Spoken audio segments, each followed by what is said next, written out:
Makamini. Makadiko. Musha muri right here. Tiri right kwakadiko ku South. Papa kuri right zvako. Hamene kuri sei kuno kuZimbabwe. Ku Zimbabwe kuri right tangoti tuye titaurira newo vasikana.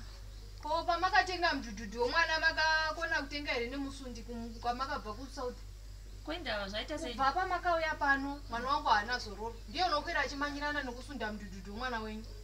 Apa ndakakuwaiziro pamakabuda makuseni makasiya marere mwana. Musarega vanhu vachigara asi moda kuti mwana wenyu asundiwe mudhudhudhu nemwana wangu makadii kuya nemusundi pamakabva kujoni ikoko. Sorry mother. Togarisana sei mwana wangu ndiye unokwera achimanyirana nekusunda mudhudhudhu. Mwana wangu ari pasi wenyu mwana akagara pamusoro pemudhudhudhu. Sorry andambozoti zvichakubatai. Sorry zvenyu. Because tine tida kugarisana izvezvi zvidzakumana ina asati amuka mwana wangu kunyara nokukwera achimanyirana nemudhudhudhu. Sure anosora. Kubva kusenu zvamanheru anenge achingomanya achisunda mwana wenyu akagara pamusoro. Makadi kutenga manosunda. Sorry.